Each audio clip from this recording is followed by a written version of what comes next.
Shall we begin?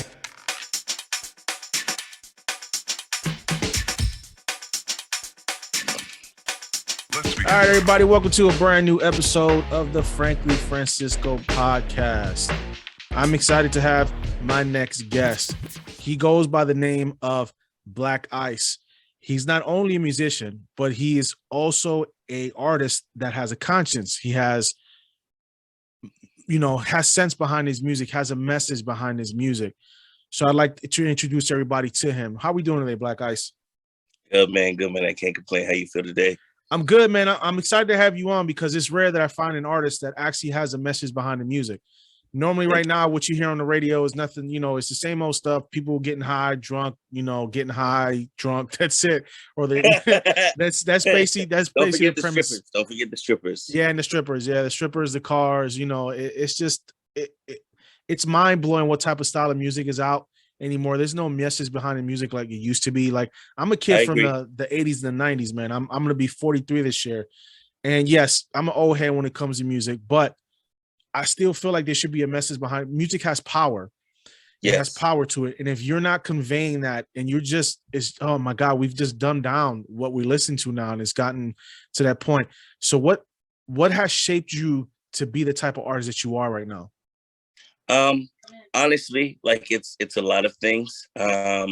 Shout out to KRS-One. KRS-One is definitely a very big influence, not just musically, but I would go and sit and watch some of his seminars, to understand just in general. Kendrick Lamar, one of my favorite artists of all time, J. Cole, and just, growing up in the church, having these experiences of my father being a pastor, grandmother being a pastor, he's a minister of music. They expected me to go a specific way at one point in time.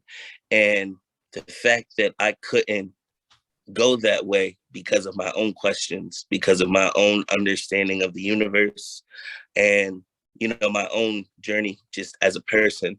I've been a door-to-door salesman since I was 18. I've traveled the country. I've been able to knock on so many different doors, and people don't understand like what doors are.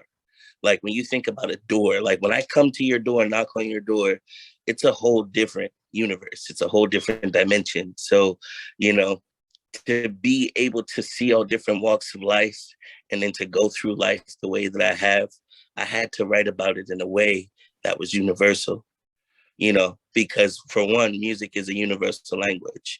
No matter what we are, who we are, no matter where we come from, if I can find a song that we can both relate to, that now creates a connection beyond, anything monetary.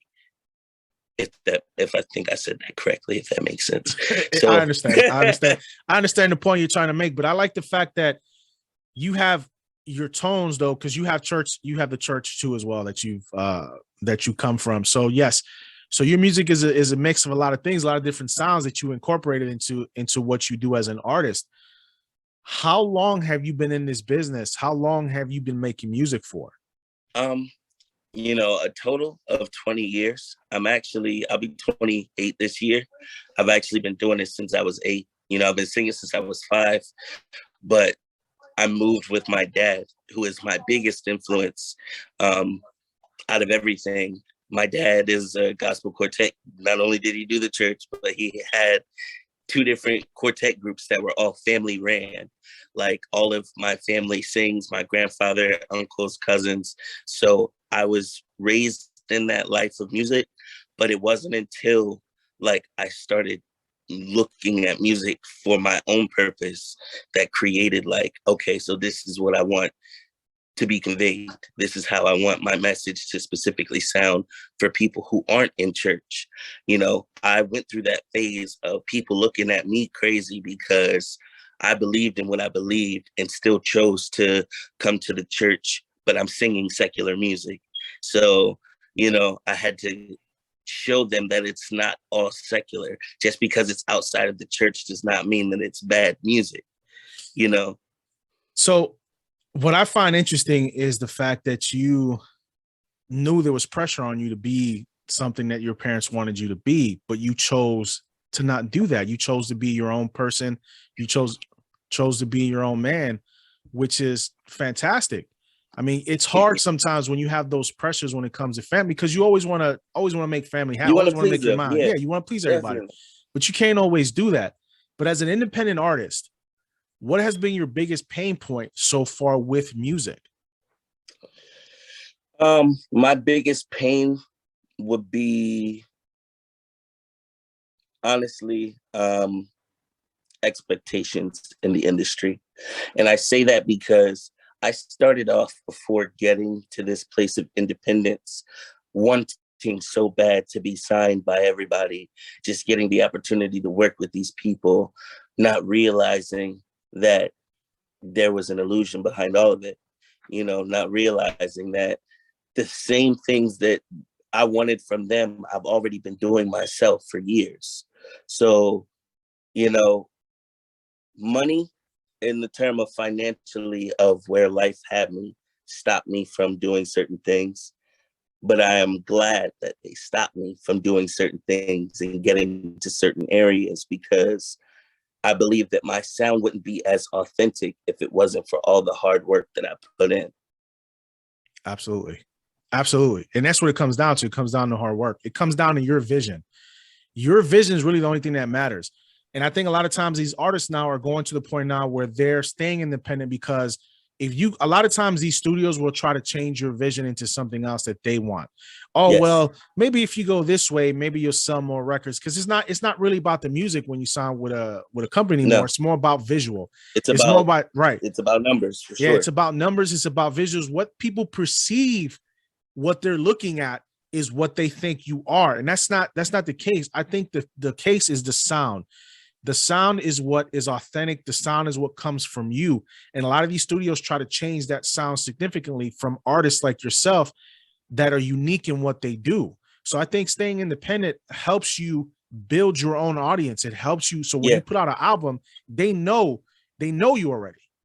Yeah. So like for myself, I write all my music, I produce all my music. Shout out to the Layer Studios in Dover, Delaware. They're my engineer. He does a wonderful job engineering me, not me, not him, telling me what to do in a sense, but he gives me ideas and allows me to, bounce off of that. I also shoot videography. I do music videos for other people. So I'm a complete one-stop shop. I've learned to be that over time because of, collaborations and thinking that people are going to be there and do certain things and are not able to. And if they are not able to, then there's also just they don't want to do it or don't have the same drive. I got tired of trying to pull people along and be like, yo, bro, do this with me. I got you. Like, and for when it's time to, do a show, nobody's there. So now I just created a whole track with you on it that I can't even perform now because You're not you're showing up. not ready. Yeah. And then on top of that, the biggest thing that I've learned now out of the 15 years is paperwork. I now own everything. I own my own publishing. I own my own royalties for everything else, my masters. I do everything. And I realize why that's important, just because the label is doing just that, but you're just paying them to do it. Why do that when you can do it yourself? Yeah, and the label, people don't understand how a lot of record deals work. You guys, they think because you sign a record deal and they give you $1 million up front, that's your money. That ain't your money. You That's have to not pay your that money at back, all. because they have to pay for studio time. They have to pay to advertise you, marketing. They give you money for clothes. They give you money for cars. That's not your money. You have to pay that back. And some of these artists get trapped in this thing where they think the studio cares. Studio don't care nothing about you. They don't care about none of that. Here's the thing. Why? All right. I technically, I technically signed myself with an advancement of 4K. Mm-hmm. I was able to talk to somebody, get some things together, put my own deal together to where, hey, you give me this money, this is going to help me do this, and this for myself. Cool. That sounds small, but at the end of the day, if you got your LLC together and did all the other things that you needed to do to solidify your brand name, then you could go to the bank yourself and ask the bank for a loan, and they would give you the same loan that a record label would give you, but it's yours. Yeah, so I do this. So I'm a business banker by day. So I do this for a living. So what a lot of these artists are doing, now is actually pretty smart. So what they do is they'll start their LLC, their credit, let's say their credit is pretty good. They'll go out and get a business line of credit. And what they'll do is they'll use that business line of credit to do what all they have to do. And all you're doing is really just paying on the interest on that business line. That's all I'm working on right now. I'm trying to do the same thing. Yeah, that's it. And you can use that to your advantage when you're out and you have to market, because listen, you have to market no matter what anybody tells you. Marketing is important because you have to get eyes and ears on what you're doing. A lot of people don't realize that. You know, I don't care how good an artist you are. Nobody's hearing you. It doesn't matter. You can be the greatest in the world. It doesn't make a difference.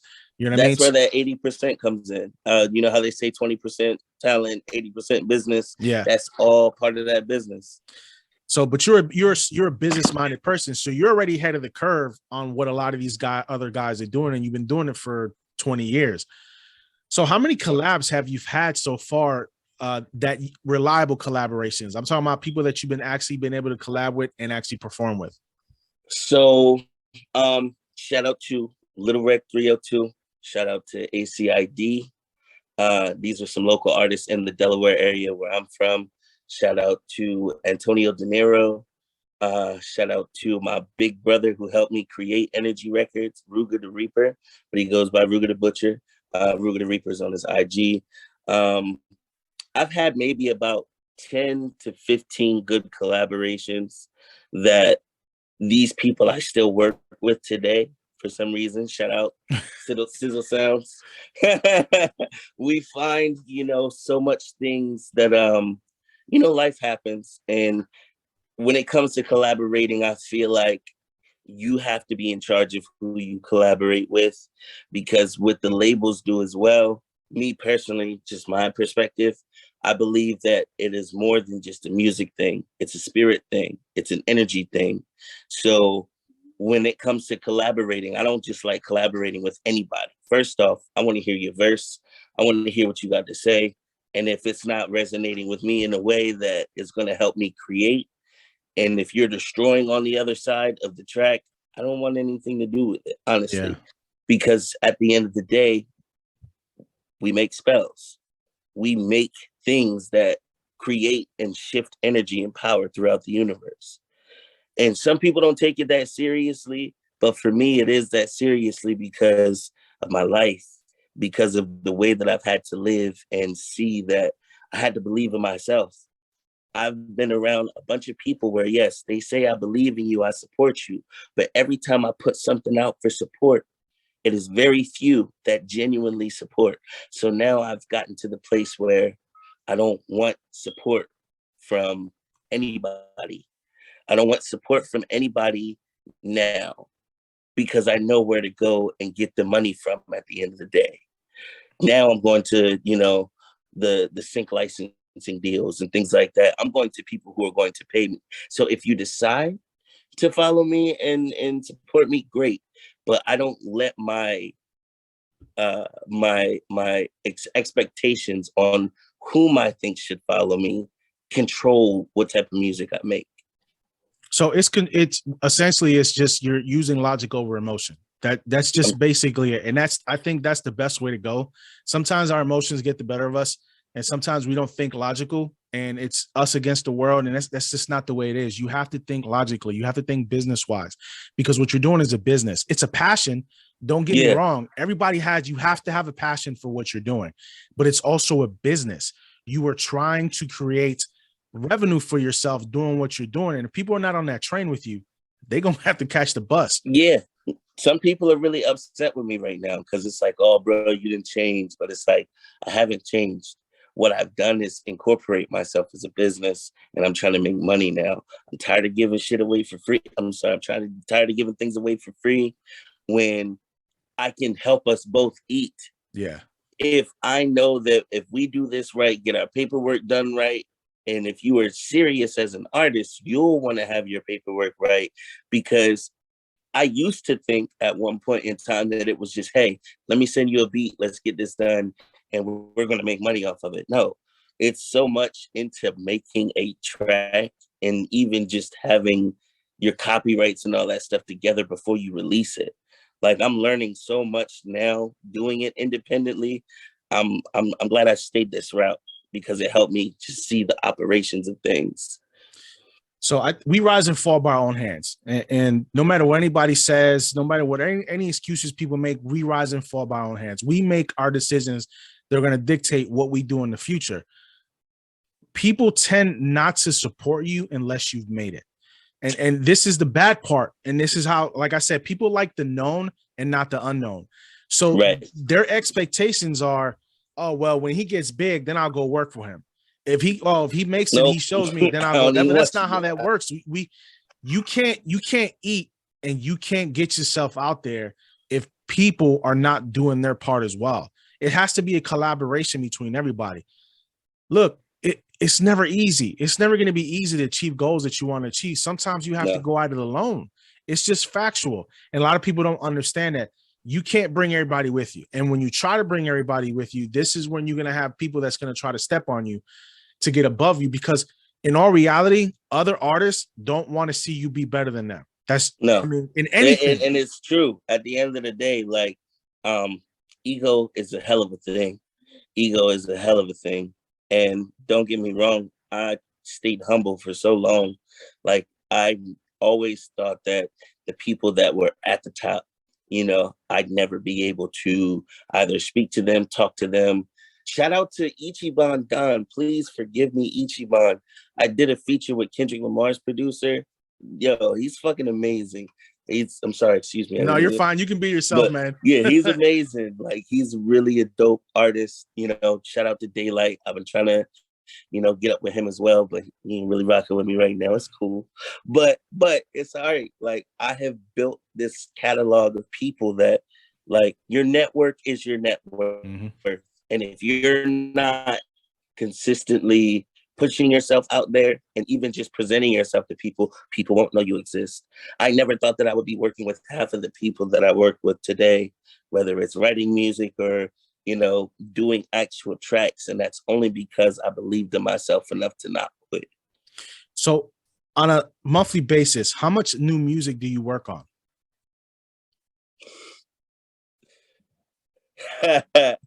I got at least, I literally, no cap, you can ask my wife and everything. I got a song, pretty much one song a day. Really? And that's just basic. Like in a month's time, I can easily kick out 50 songs. Jeez, man. That just depends on production. How I'm feeling. It just depends on how I'm feeling. That is a ton of you must have books just stacked up in music, huh? Yeah, I have so much lost music. Like that's the thing. Like upon my travels, I have lost like composition books full of music across the states. So when I get famous, whoever has those books, I'm definitely going to buy them back from them just to be able to write more music. But even just files, like between production, between just writing, between doing voices and things like that, because I don't think about those either. Those little voices, I can make 4-track boxes, all harmonies, everything. First round go, whole song for that minute, 5 minutes. Now imagine making, all right, so 5 minutes. So that's pretty much a minute per box that I spend on each box. But that's a whole song, or at least a half finished song times 50, 100 different videos.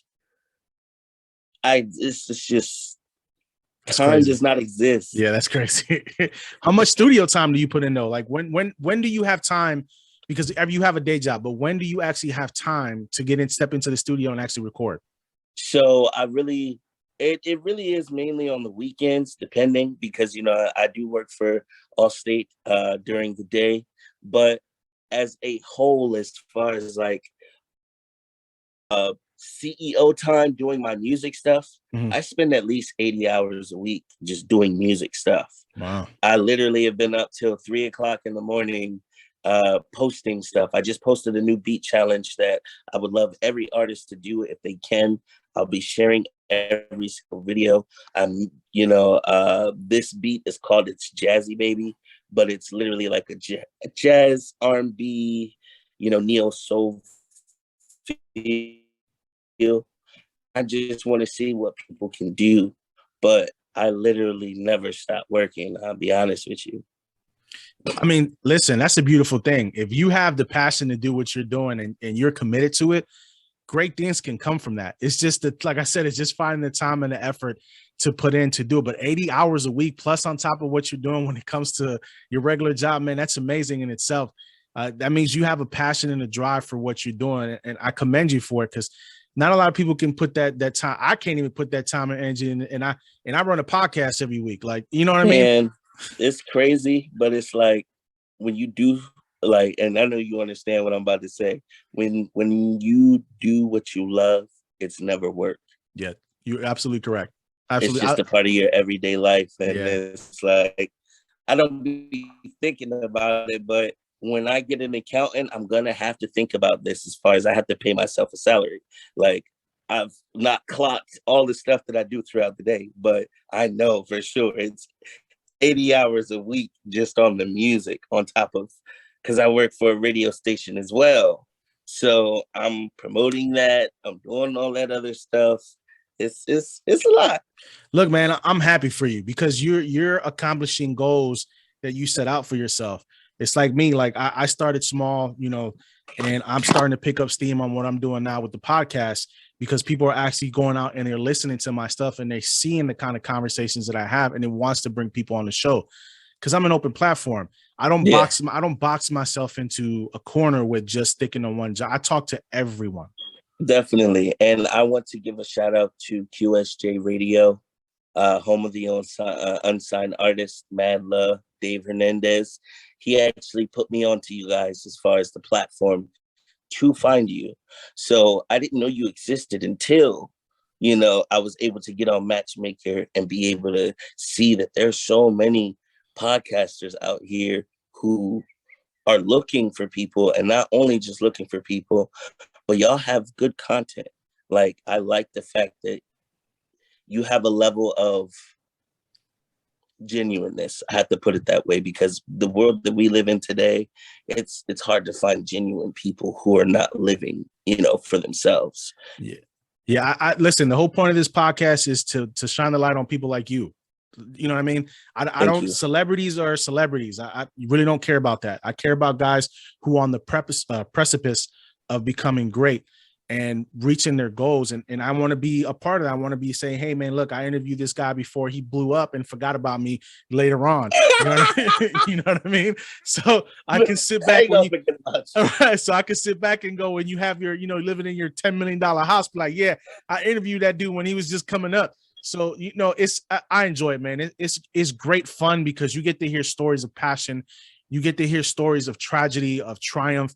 Man, people don't understand just the stories that people have. And I believe everybody should be heard. I believe everybody should. Look, man, I had a flat earther on my show. That tells you that I'm open to talking to anybody. Oh, yeah. No, we can have those conversations. That was a whole nother conversation. We'll say that for the next episode, but you don't want to go down that rabbit hole. Oh, I did. I went down that rabbit hole with one of the most prominent flat earthers out there, man. So yeah, so I've been there, done that. That's what I'm trying to tell you. So listen, I'm open to. I definitely gotta go check that out. Yeah. I'm open to all that stuff, man. What projects do you have in the works right now for yourself that you're working on? So I just released a project April 1st. It was a single called Interchangeable Energy. It's actually my name, Black Ice, stands for Interchangeable Energy.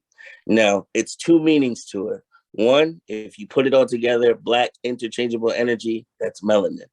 But the second meaning is because shout out to Young Pharaoh, for his levels of philosophy. One thing that he said in one of his videos really stuck with me, in the sense of ice in the form of matter, whether it is a solid, liquid, or gas, no matter what you do to it, whether you crush it, burn it, shave it, whatever that ice goes through, it goes back to its original state always, which is water.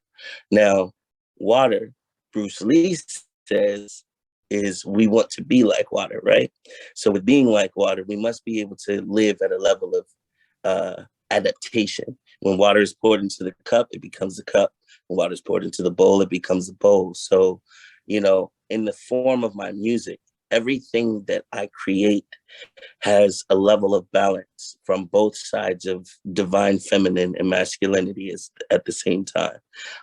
Me personally, I believe that, you know, when I sing, it is tapping into the feminine aspects.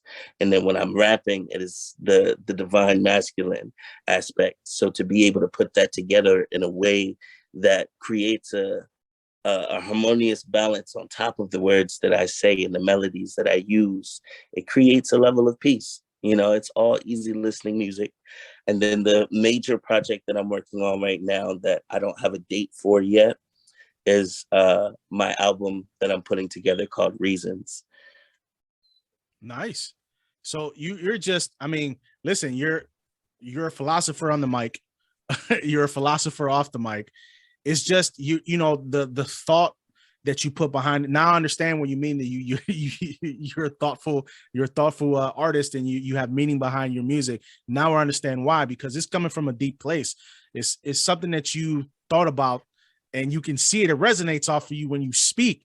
Thank you. And I think sometimes, I think sometimes that can alienate some people if they don't understand the message you're trying to convey. And yeah, it definitely has. But I'm used to that. You know, I was bullied my entire life throughout school and all that. So I think the tough skin from then definitely helped where I am now, and realizing that it only gets worse as we get older because we're nothing but a bunch of big little kids. You know, you eventually begin to realize, okay, they're acting out of the discomfort or the intimidation or the insecurities of what they've not yet have, you know, been able to face. I've gone through all the things that I've needed to go through to love myself authentically enough to know who I am. And so anyone else's, you know, ideas of me or perspective of me really doesn't matter. The only thing that matters to me is how my daughter and my wife thinks of me. Yeah. I mean, listen, we when we get married and we have kids, we're no longer living for ourselves at that point. We have to make sure that we can provide, a life for them. But at the same time, though, we have to make sure we're still providing a life for ourselves. Even Yeah. though we're not living for ourselves anymore, just for ourselves, we still have to make sure we're okay. We still have to make sure that we are providing something for us too. Yeah. Because even though we're working, we're grinding to take care of our families, we have dreams still. We have aspirations. We have goals, and we have to set out, and we have to make sure we have a good support system around us. And sometimes you have to cut out those toxic people, whether they were your friends, your family, it doesn't matter. Anybody who's not on the same level as you, anybody that doesn't have that vision and that dream doesn't belong in your life. It's as simple as that. Yeah.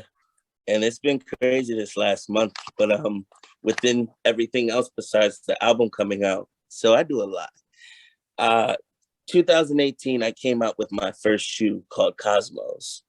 And I'm the only person right now, of course, with the prototype. Nobody believed that it was going to go off the ground. Cool. So today in 2022, I have now branded 11 different shoes through Alive Shoes. I partner with them in Italy. Everything is made out of Italian leather and suede. It's a luxury shoe, the next best thing to Nike and Jordan. And the only difference that it is the fact that they have a name and a story that's been established. Once people understand the story, I think it will gravitate them towards my gear, because then they understand why the gear was even made. Right. But and even with that, I also, thanks to my wife, shout out to Black Bella's Oils, I also came out with my new oils as well. I have two fragrances, one for women and one for men's. For the men's, it's called a ladies' man, and for the women's, it's called a women's intuition. So I definitely have a lot going on, and would love to send you some stuff for real. You see, the beautiful thing about this is that you're thinking logically when it comes to finance. You have to have multiple streams of income coming in. Okay. And you have different things in the works for you. That's it. You find this is where the balance comes in at now. You love the passion, you have your music, but you're realistic in the sense that, listen, if I'm not eating just off of this, I have to eat off of something else as well. And I think a lot of these artists get themselves in trouble because they just want to rely just off the music. Man, there's so many other things you can make your money off of while when you're you doing realize music. how much money there is in the world, it's like, why am I competing with any of you? We can all eat and still be in our own lane. But a lot of people don't think that way, though. You know why a lot of people don't think that way? Because like I told you before earlier, people don't want to see you doing better than them. So they call you fake, or they say you know, you're not the same dude you was before. And but no, it's not that. I evolved, I changed for the better, not for the worse. My mentality is not the same when it was 20 years ago, 30 years ago. Right. You can't, if your mentality is like that, you have a problem. That means you haven't evolved and you haven't matured enough to get where you are. You know what I mean? And some of these artists, they like the baby. Oh my God, let's talk about the baby for a second. This dude is a multimillionaire. He's got everything he could ever want, and he's still out here. And then you try to sucker punch your own artist, and then your own artist hold on. That was his own. That was his own artist that he tried to sucker punch, and his own artist almost knocked him on his rear, and they had to break it up. The baby the baby, just his mentality hasn't changed, and these dudes think they have to stay the same. When they look at Snoop Dogg was one of the hardest hardcore dudes when he got into the rap. He was a real gangster. You know what I mean? And then Snoop ain't no gangster. No matter what he say, he don't act like a gangster no more. He don't live like he still represents his crew. Got to, but I always gonna represent his crew, but he's not the same dude. Why would you want to be? Why would you? Especially when you making that type of money, knowing that you can stay out the way. You don't, and I don't get that. I never got that. Like, you know, some people say, you know, we try to make it out the hood. So you make it out the hood and you make a lot of money to stay out the hood, but you still want to be connected and tied to the hood. I don't get it, because I was raised in the hood. I've been around some messed up things, but the moment that I was able to get away, I've not been back since. Now I can go back and check and see everybody and see they're still in the same space. That's cool. But even if I did, like, I can see if I'm doing something for the community, putting money back in, doing a block party for a fundraiser, something like that. But to go back to where you know had you stuck, or even act like that, and you got money, that just lets you know where you at. I don't need, like, I grew up in two hoods. I grew up in the hood in Spanish Harlem in New York City, and then I grew up in the hood in Cleveland, Ohio. It don't get no hooder than that. Right. You know what I mean? But at the same token, my kids are not going. My kids started growing up in that environment. I moved them out of that environment, because here's my thing: I don't need to. I can visit. I don't need to be a resident. I can go back and visit. Right. I don't need my kids or myself to be a resident there anymore. But I understand the struggles. Yeah. But I'm not using those struggles and where I live as an excuse as to not to get me to that next level. And I think a lot of people have that mindset, but you don't. You know where you grew up, and you're trying to avoid everything you can. And if you lose people along the way, so be it. So be it.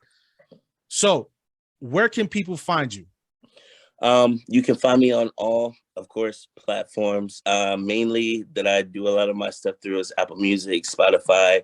My Instagram is Tavon Johnson 33, but not like the regular Johnson with an O at the end. It's with a U at the end. So TAYVONJOHNSUN 33. Twitter, Black Ice RNB 33, not the ampersand, literally RNB 33. On TikTok, you can find me Tavon Johnson with the U 33. And yeah, I mean, I'm everywhere. I do talk to everybody. I'm not Hollywood and don't have no reason to be. It's all about connecting. So listen, I appreciate you coming on the show, man. It was a good show. It's very enlightening. Thank you. I love the passion. Appreciate you. Yeah, man, I love the passion you have and what you're doing, and you understand the business side of it, which is frankly a beautiful thing. But I like to leave all my guests with this: no matter what anybody tells you, and no matter what anybody thinks, if you know your purpose, live it. We'll talk to you folks later.